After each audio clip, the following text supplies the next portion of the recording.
Champions লিগের রাতে মাঠে নামবে সব বড় দলগুলো। বার্সেলোনার প্রতিপক্ষ আটালান্টা, ব্রেস্টের বিপক্ষে মাঠে নামবে রিয়াল মাদ্রিদ। জিতলেও সরাসরি শেষ ১৬তে যাওয়া অনিশ্চিত রিয়ালের। পিএসভির বিপক্ষে মাঠে নামবে রিয়াল মাদ্রিদ, জিরোনার প্রতিপক্ষ আর্সেনাল। সবগুলো ম্যাচ শুরু হবে রাত ২টায়।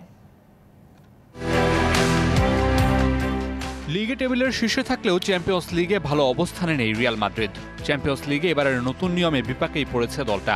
টেবিলের সেরা ৮ দল সরাসরি চলে যাবে শেষ ১৬তে, কিন্তু রিয়ালের অবস্থান বর্তমানে টেবিলের ১৬ নম্বরে। তাই তো ব্রেস্টের বিপক্ষে জিতলেও সরাসরি চ্যাম্পিয়ন্স লিগের শেষ ১৬তে জায়গা করে নিতে অন্য দলগুলোর ধারের দিকে তাকিয়ে থাকতে হবে রিয়াল মাদ্রিদকে। একই সময় মাঠে নামার অপেক্ষায় থাকা বার্সেলোনা চ্যাম্পিয়ন্স ট্রফিতে আছে দারুণ ছন্দে। ৭ ম্যাচে ৬ জয়ে ১৮ পয়েন্ট নিয়ে টেবিলের ২ অবস্থান দলটার। আটালান্টার বিপক্ষে হারলেও চিন্তার কিছু নেই দলটার। আগেই যে চ্যাম্পিয়ন্স ট্রফির শেষ ১৬ নিশ্চিত করে ফেলেছে তারা। All time Roma.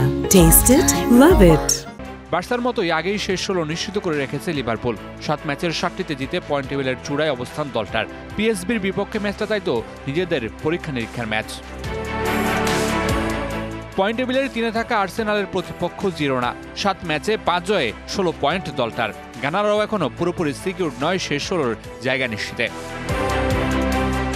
এছাড়াও মাঠে নামবে এসি মিলান, তাদের প্রতিপক্ষ ডিনামো জাগরেব। পয়েন্ট টেবিলে এসি মিলানের অবস্থানও বেশ ভালো, তবে হারলেই সরাসরি শেষ ১৬তে যাওয়া নিয়ে বাড়তে পারে চিন্তা।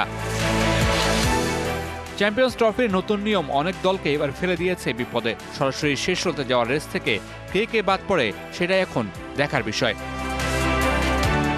Mamunur Rashid, DBC news.